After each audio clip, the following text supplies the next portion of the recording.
In the early morning hours of June 27th, 1880, 4 heavily armored men stepped out onto the Glenrowan Inn's porch, facing over 24 lawmen. What followed was one of the deadliest and most infamous shootouts in all of Australian bushranging history. This is the story of Ned Kelly and the Siege of Glenrowan. Hello everyone, thank you for clicking on this video. Now, if you're like me and have never heard of the Siege of Glenrowan, or maybe just heard Ned Kelly's name in passing like I had, you might not know too much about it, but in research for this is one of the most fascinating stories to come out of the Australian Old West. I learned a lot of interesting things, a lot about the socio-economic and political environment of the 1800s Australia, so that was pretty interesting. So hopefully you guys will learn a lot too.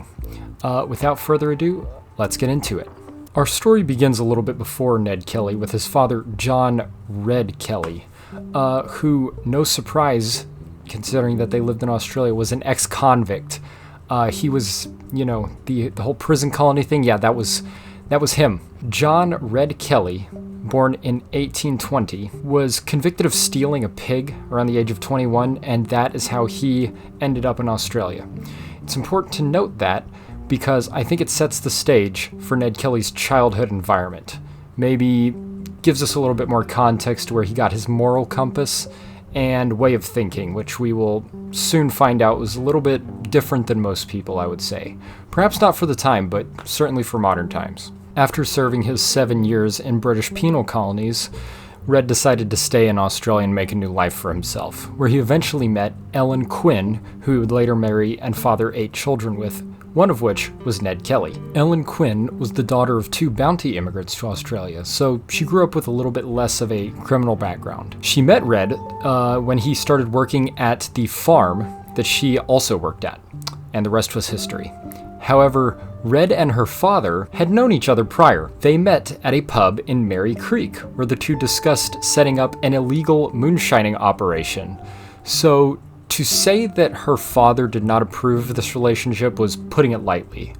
However, in 1850, the two eloped and would later give birth to Edward Ned Kelly, the main character of this story. I was going to say protagonist, but I'll let you guys decide that. Born in December of 1854, near Beveridge in rural Victoria, Ned was the 3rd child out of a total of 8 in the Kelly family. The area in which they attempted to farm in was extremely infertile, resulting in the family being very poor, and Red eventually turning to alcoholism to cope with not being able to effectively provide for his family. With no luck to be found on the useless farmland, in 1864 the family decided to move to Avenel near the town of Seymour in Victoria, where they soon attracted the attention of local police. In 1865, Red was convicted of receiving stolen hides and was sentenced to 6 months hard labor. A year after this, he was again fined for being drunk and disorderly in public. Shortly after his release from hard labor, in December of 1866, Red ended up dying, only 2 days after Christmas. His son Ned signed their death certificate, symbolically taking the helm as head and breadwinner of the household. Ned was only 12 years old at the time of this, so that was a lot of responsibility to be thrust on a child. Shortly after Red's death, the family ended up moving to a town called Greta in northeastern Victoria. It was here where Red's bushranging began, starting at the ripe age of 12 years old. After leasing a small farm of about 88 acres and having no luck with their farming endeavors, Ned quickly turned to less legal means of extracting money. It's also interesting to note that the first words ever publicly recorded to be attributed to Ned Kelly were said around this time. They were documented by a Chinese pig hawker. I'll put what a pig hawker means right here, by the name of Ah Fook.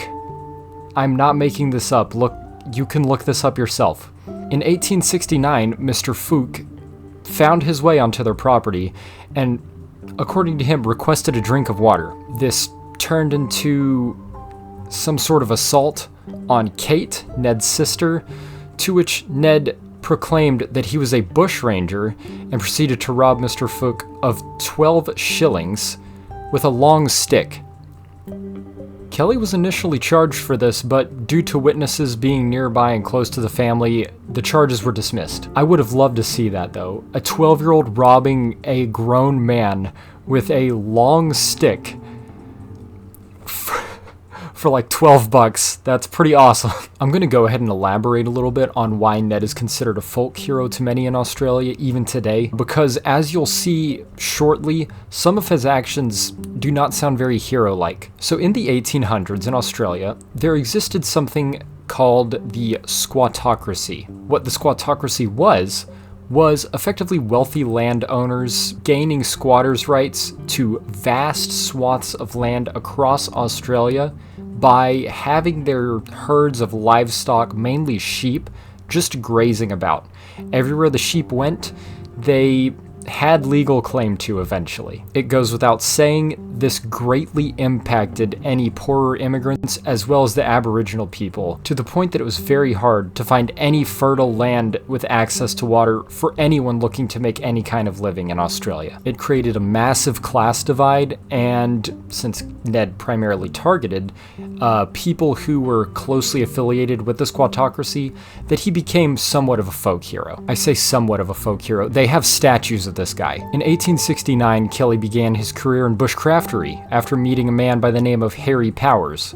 This was just an alias. His real name was Henry Johnson, but Harry Powers does sound a lot cooler, so I'll be referring to him as such. The relationship between the two was a bit tumultuous, and in May of that year, the two attempted to rob some horses from a nearby squatter, John Rowe, as part of their larger scheme to eventually rob the Woods Point Mansfield gold escort. However, Rowe shot at them, after which they abandoned the idea and distanced themselves from one another for a while. I guess it scared Ned off a little bit. A little bit ironic after his final stand. I don't think he was very much afraid of gunshots at that point. In March of 1870, Kelly and Power reconciled and continued their armed robberies until Kelly's eventual capture 1 month later in April. He was initially charged with 3 counts of robbery, which were all dismissed for pretty funny reasons. In all 3 cases, witnesses were unable to identify Kelly. Some claim this was actually due to Kelly's family intimidating witnesses, but one of them is a lot funnier than that. In one of the cases, witnesses attributed Power's accomplice to be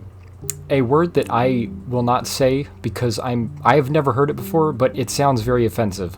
It was used to describe someone of multiracial descent. So basically, Kelly had rubbed a bunch of dirt on his face, and he didn't look very Irish anymore. Shortly after this, Kelly and Powers' relationship fell apart after Powers was captured and thought that Kelly had informed on him. Over the following years after this, Kelly had multiple more run-ins with the law for minor things such as horse theft, aggravated assault, public drunkenness, like father, like son. A few of these resulted in his continued imprisonment for a little bit, here, there, in and out of jail. His minor crimes aren't very important considering what we were about to get into. However, I do want to note that during one of his arrests in 1877, the constable Thomas Lonigan, according to witnesses, grabbed Kelly's testicles and twisted them during an arrest where Kelly was struggling to get away, to which Kelly responded with, "If I ever shoot a man, Lonigan, it'll be you."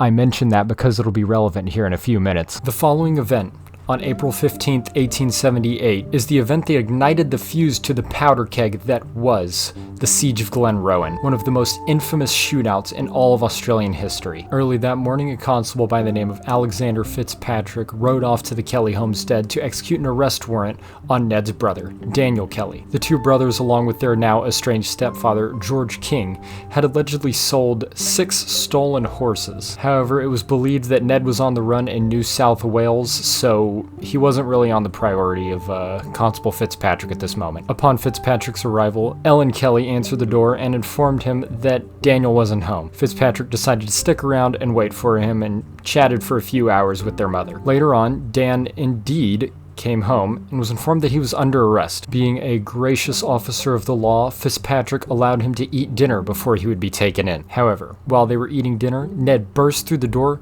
and fired at the officer. After narrowly missing, Ellen, their mother, hit Fitzpatrick over the head with a shovel. A struggle ensued, to which Ned fired again, hitting Fitzpatrick in the hand ankle, in the wrist. 2 family friends by the name of Skillion and Williamson came in brandishing revolvers after hearing the scuffle, and Dan proceeded to disarm Constable Fitzpatrick. Constable Fitzpatrick then lost consciousness due to blood loss, and once he regained it, Ned apparently apologized, thinking that he was another constable.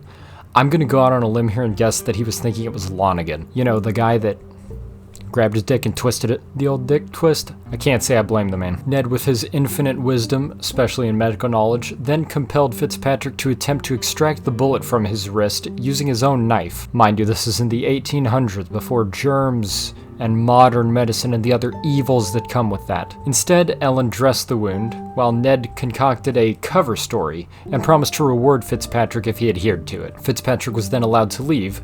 However, once he was about 1.5 kilometers out, or about a mile in freedom units, I had to look that up, I'm sorry, Fitzpatrick noticed 2 horsemen in hot pursuit. He proceeded to gallop faster to where he escaped to the hotel in Benalla. It was here that his wound was rebandaged and the incident reported. Now there's one thing about the version of events that I just told you. It was only the version that Constable Fitzpatrick told. The version of events that the Kelly family told is drastically different. However, the family all had their own events of the story, so I can't help but kind of lean towards believing Fitzpatrick. His was consistent, at least. Ned initially claimed that Fitzpatrick had shot himself in the arm, and that Ned was in fact nowhere near the home or anywhere near the town of Greta at the time. Ned's sister Kate claimed that Fitzpatrick had made advances towards her. This resulted in the scuffle. She also claimed that Ned was the one who shot him, so there's your first discrepancy between the family. In 1929, a journalist by the name of J.J. Keneally compiled the family's versions of events as follows to make it a little bit more cohesive. In this version, Fitzpatrick was drunk when he arrived at the house, and while seated, pulled Kate onto his knee. This provoked Dan to throw him on the floor, as that's his sister, of course. During the ensuing struggle, Fitzpatrick drew his revolver. Ned then appeared, and Dan seized and disarmed the constable, who they later claimed got that wrist injury from a door lock. How that happened, and you could confuse that with a gunshot wound, I'm not sure. No one really knows what happened that day, except for the Kelly family and Fitzpatrick. However, what is indisputable is that a lawman was injured on the Kelly property, and Ned was the prime suspect. Ned's mother, Ellen, as well as the 2 family friends, Williamson and Skillion, who were present at the time, were arrested and charged with aiding and abetting an attempted murder on a lawman, with his mother being sentenced to 3 years of hard labor and the 2 family friends being sentenced to 6 years of imprisonment respectively. During this time, the 2 Kelly brothers, Dan and Ned, were nowhere to be found, as they had fled to the bush with some other members of what was known at the time as the Greta Mob. These other members were Joe Byron and Steve Hart. These 4 men would from then on be known as the Kelly Gang. The group had been on the run for quite some time now, and had organized a network of sympathizers by October of 1878, living off of selling illegal whiskey, gold, and living off the supplies of said network of sympathizers. The next important event in this timeline takes place on October 25th of 1878, when a group of police officers had been tipped off about the gang's location near Stringy Bark Creek. 4 officers arrived on scene and camped overnight, planning on searching for the gang the following day. Unbeknownst to them, the gang's hideout was a mere 2.5 kilometers away, or about 1.5 miles in freedom units. I actually wrote that down in my notes this time, I didn't have to look it up. Ned found the police officers' tracks and was able to track them back to their camp. At 5 p.m. that day, the gang ambushed the 2 police officers that were left at the camp. The other 2 had gone out searching for the gang. The gang ended up successfully capturing one Thomas McIntyre, while the other officer stationed there, Thomas Lonigan, who you may remember earlier, reached for his revolver and in turn was shot by Ned Kelly. Remember how he said if there'd ever be a man who he would shoot, it would be Lonigan? You know, I'm starting to think there may have been a little bit of animosity there.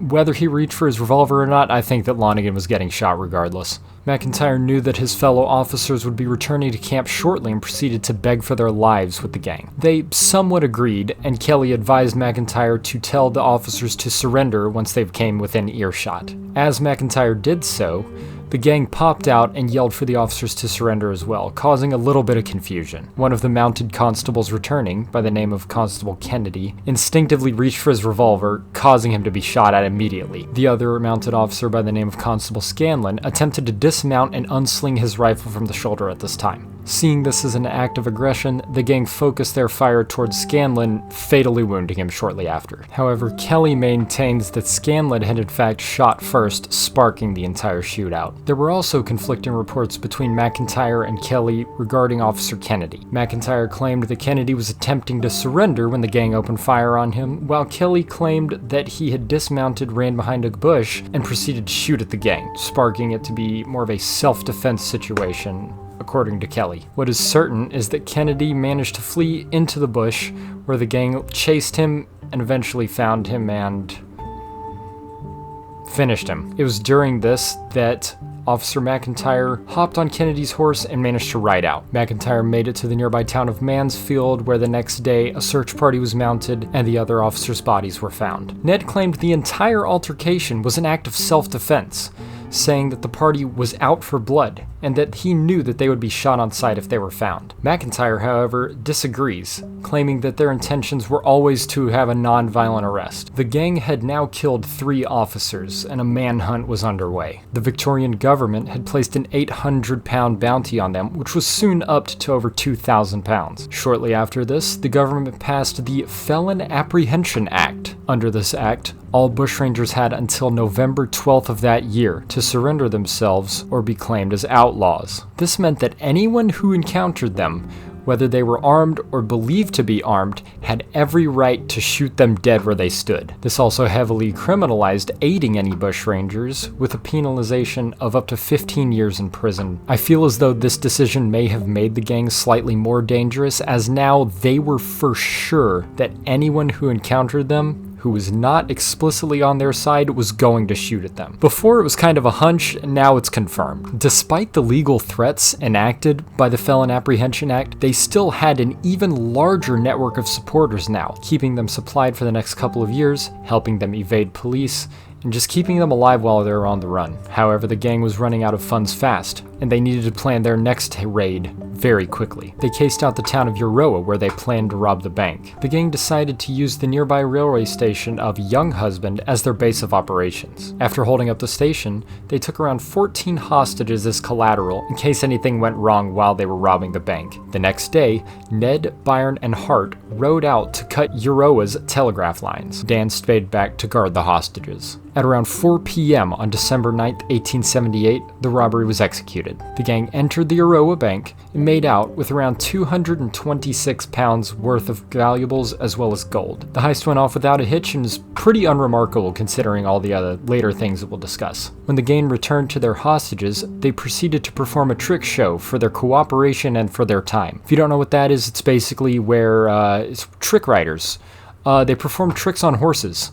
So yeah, it was due to many stories like this that they also gained notoriety among the common folk, as even though they were doing something bad, they kind of made you have a good time about it, or they kind of gave you a good time about it. Following the raid, many police reported on how well executed the heist was and how inefficient and lackluster the police response was, further seeing them in a more positive light amongst the common man. These publications also commended the courteous behavior of the gang towards the hostages as well as the bank workers. However, some hostages also claimed that the gang threatened to lock them inside and burn them all alive inside the building if anyone tried anything, so I guess you gotta take the good with the bad. They did get a pretty cool horse show afterwards, cool trick show, so, you know, and it was free.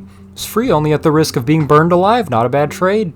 It was during this time that the gang wrote their first semblance of a manifesto. It was penned by Byron, who wrote a letter to David Cameron, a publicist who he mistook as being sympathetic towards the gang's plight. This is where we get the gang's accounts of the Fitzpatrick incident, as well as their accounts of the Stringy Bark killings. Now, what is important about these letters and why I mention them now is that the premier at the time, Graham Barry, read them and picked up on phrasing which alluded to them sabotaging railroad tracks. Not very smart to show your hand before you've played it, if you ask me. He then alerted railway authorities to always be on the lookout for anything suspicious at rail lines, which the gang was certainly planning on doing. Their next crime would take place on the 7th of April in 1879, when they raided the town of Geraldine. Geraldine? No. Geraldary.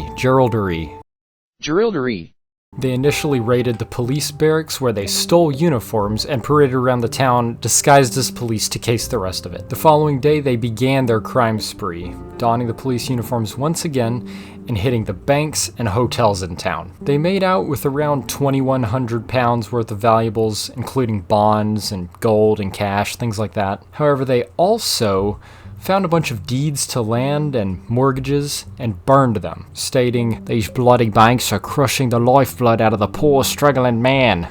That's what a bushranger sounds like, if you didn't know. Ned also went on to lecture a group of about 30 hostages about police corruption and the justice system before letting them go. This is going to be a common theme. He's a big lecturer, kind of like how I'm doing to you guys now. It was after this event that Kelly penned his actual manifesto, or what you could consider a manifesto. I think it is. It outlined the injustices that his family had faced, drew lines between his past and his current actions, as well as calling out wealthy squatters and invoking his Irish history of rebellion. The document ended up being around 56 pages long, which he gave to a local bank accountant who later passed it on to the Geraldry and Urana Gazette, the local newspaper. I'm sorry, I have to read that name every time. I keep wanting to say Geraldine. However, due to political suppression, only a few excerpts were actually published in the paper. Later on, though, in 1930, the entire paper was publicized. After this most recent crime spree, the gang's bounty had increased to £8,000, making their bounty the highest ever for any bushrangers in Australia's history. Over the next year, a number of costly and unsuccessful manhunts took place.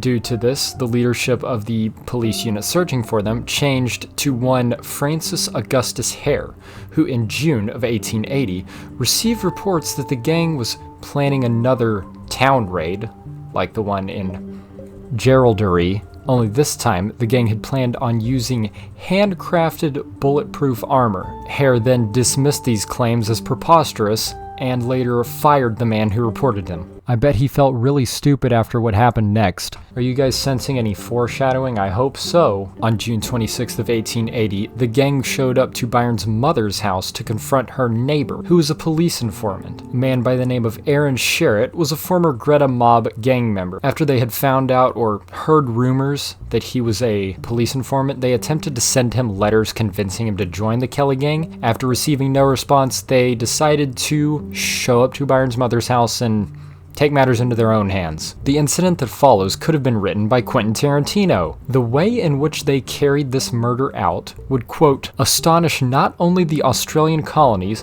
but the whole world at large. The following events, as well as the events that occurred the day after, were international news. In 1880, the gang started off by kidnapping a local gardener by the name of Anton Wick and forced him to knock on the Sherritt residence's door. Aaron, his pregnant wife, as well as his mother were all present in the home, along with 4 policemen who were tasked with staying watch at the informant's house. The very moment that Aaron Sherritt opened the door, Byers took a 12-gauge shotgun and shot him directly in the throat and the chest, killing him instantly. If you couldn't have guessed that would kill him instantly. Byron and Dan proceeded to enter the house while the police hid in the bedroom and prepared for a standoff. The 2 men heard the police and proceeded to shoot through the door to the bedroom before yelling for them to come out. After having no reply, the men sent Sherritt's mother into the bedroom, where she was then taken into custody by the police. The gang used this window of opportunity to run outside the house, realizing they were outnumbered, but before they left, threatened to burn the entire shack down, with everyone still inside, including Aaron Sherritt's pregnant wife, as well as his mother, proceeding to stand outside for 2 hours, hurling insults and continuing to threaten everyone inside the home. Eventually, they ended up cutting Anton loose and riding away. This is already a very famous story.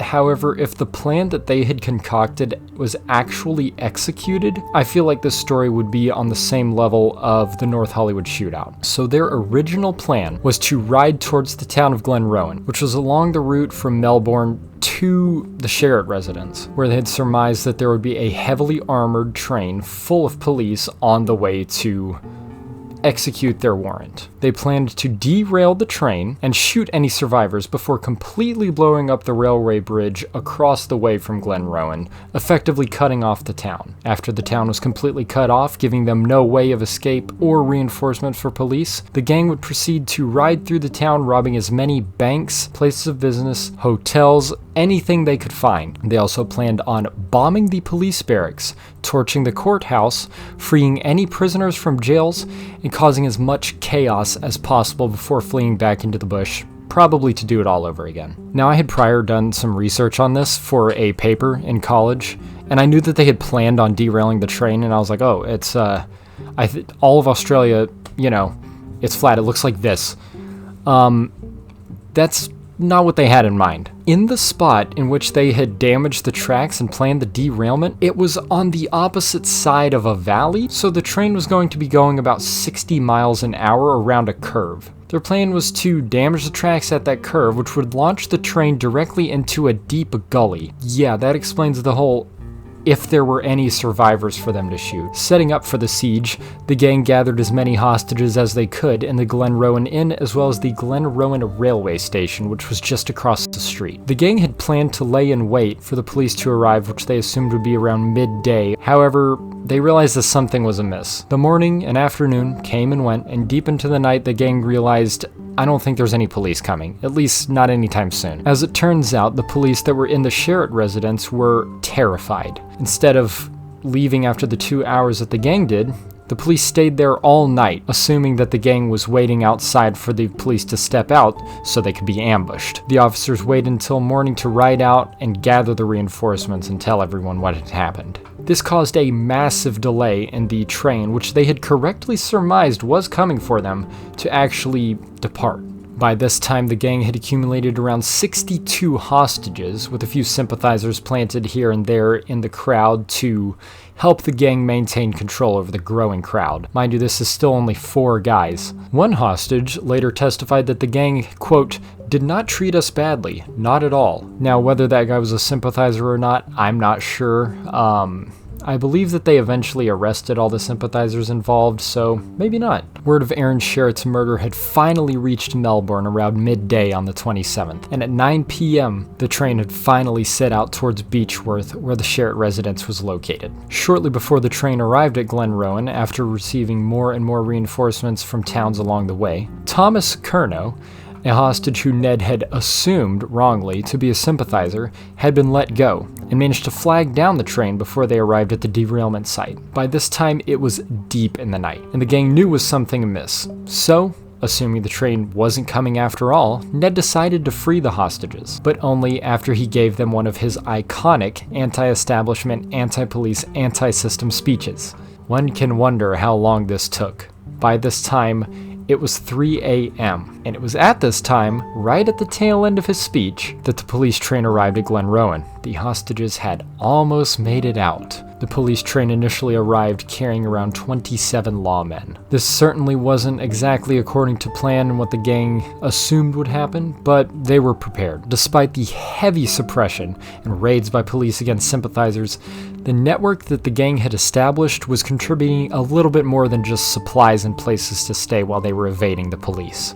As it turns out, sympathizers had also been supplying them with mold boards from plows, which look like this, for the gang to forge into makeshift bulletproof armor, which looks like this.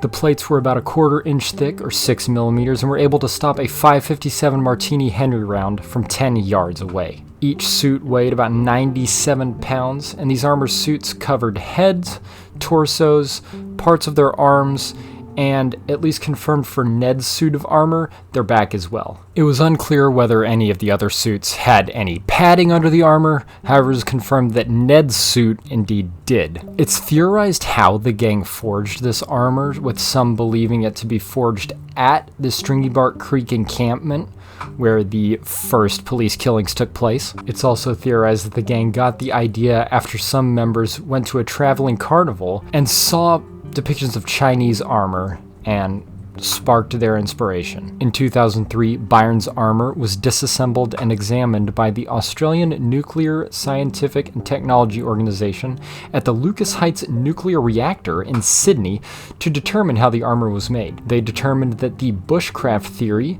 was most likely, as the armor was patchy and had most likely been heated up to only around 700 degrees and beaten warm and cold in certain areas into the shape it eventually became. These suits turned the Outlaws into Modern Warfare 2 juggernauts, or the equivalent for the 1880s. The gang really wanted to look like some shit out of an Old West movie and proceeded to line up on the Glenrowan porch awaiting the police arrival in full battle gear. The police approached under the cover of darkness, and in my research I couldn't find who exactly shot first.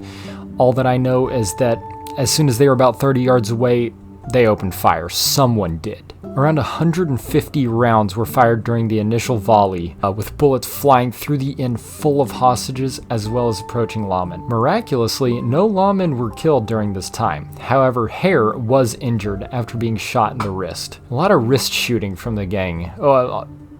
If you consider Fitzpatrick's story is true, which, considering it's the most consistent, Ned had also been hit in the left arm, left hand, and right foot, while Byron was hit in one of his calves. Tragically, during this initial gunfire exchange, 3 hostages were also fatally wounded.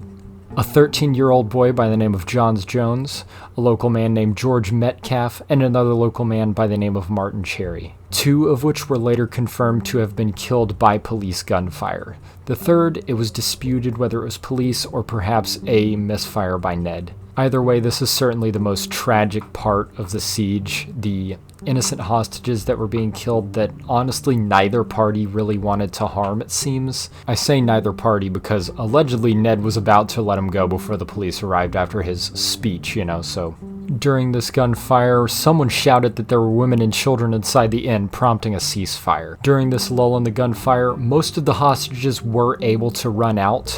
Thankfully, mostly it was the women and children. By now, Ned was heavily bleeding and ended up retreating 90 meters behind the hotel, more towards the bush. Eventually, more police arrived and formed a larger perimeter around the inn. As they were surrounding the inn, they found Kelly's skull cap as well as his rifle.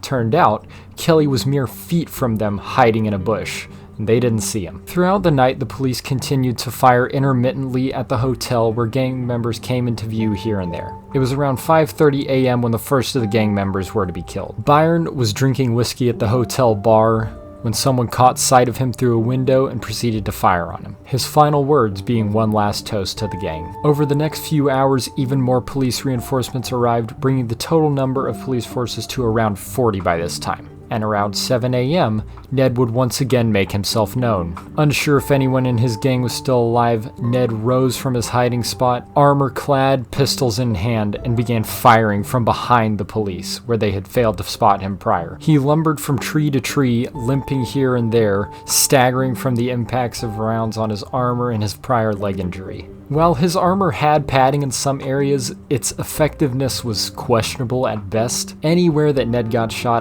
this is true for even modern body armor, anywhere he got shot, he was left with a massive bruise.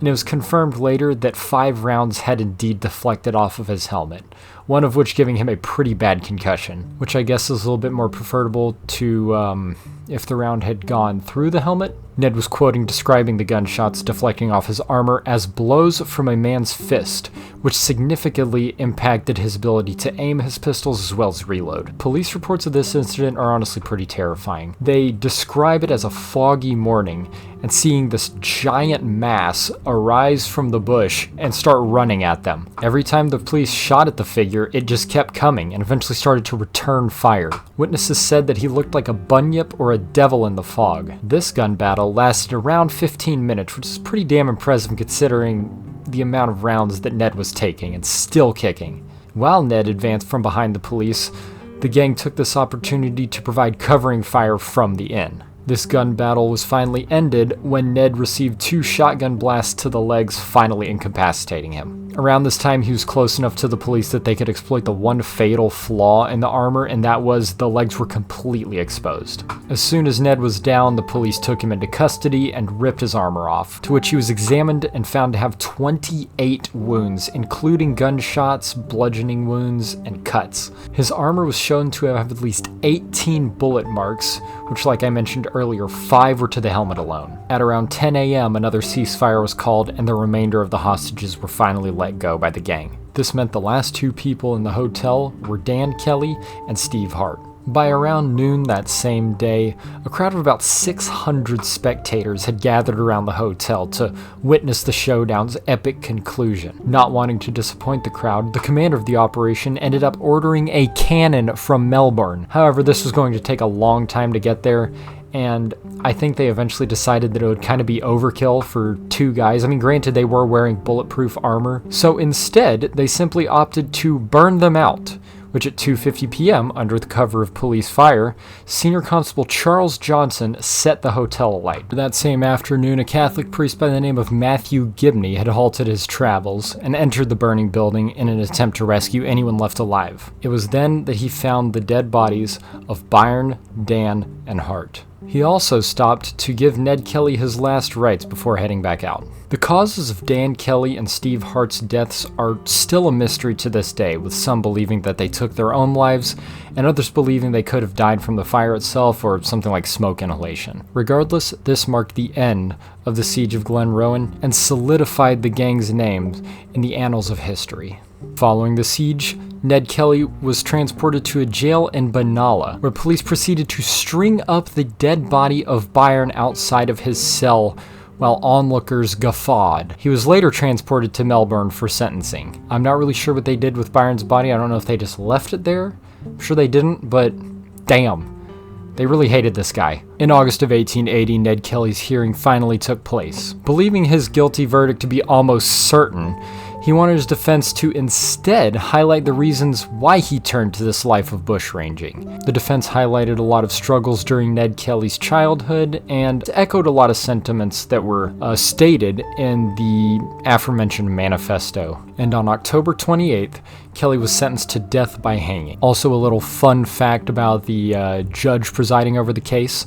At the end of the sentencing of Kelly, he completed it with the customary words, "May God have mercy on your soul," to which Kelly replied, "I go a little further than that and say that I'll see you there wherever I go." The judge then died 12 days after Kelly's execution due to natural causes. Upon the execution date's announcement, a massive protest erupted around the jail where Kelly was being held, demanding for his reprieve, with a petition even going around having accumulated over 32,000 signatures. In response to this, police reinforcements were mobilized to guard the jail and other official buildings in Melbourne in case of mob attack. To say that this guy was popular is a little bit of an understatement, and he's still extremely popular today. And on November 11th, 1880, Ned Kelly was hanged by the neck until dead. His final words being, "Such is life." The legacy of Ned Kelly still is alive and well to this day through many modern media expressions, such as movies being made by him. There was one in 2003, I think it's called Ned Kelly. There was one that came out in 2019, and that is the true story of the Kelly gang, something like that. There's even that one mission in Red Dead Online where you wear their armor, and I think the guy who gives it to you mentions that they had gotten it from like some guys in either New Zealand or Australia. I can't remember exactly what it said, but it's really cool. It is the exact description of what the Kelly gang's armor looked like, and you use it in Red Dead. It's badass. It was really cool to play that mission, and I had no idea about the Kelly gang by this point, and then I go and research this, and I'm like, oh my god, this is where they got all of that from.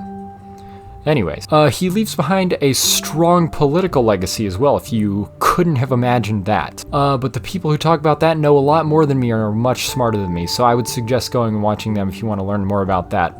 Make your own opinion. Let me know what it is down in the comments. If you're like me and had always just heard the name Ned Kelly and had absolutely no idea who he was other than an Old West outlaw, I didn't even know the guy was Australian, and you learned something today, make sure to leave a like if you like this video, subscribe. I plan on doing a lot more things like this in the future. I know this is a little rough around the edges. This is my first attempt at doing anything like this, but if you made it this far in the video, thank you. I really appreciate it.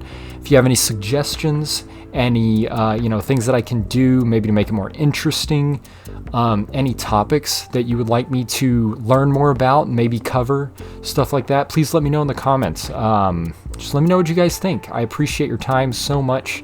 Thank you for watching. Oh, I also forgot to mention, his armor is actually on display in the State Library in Victoria.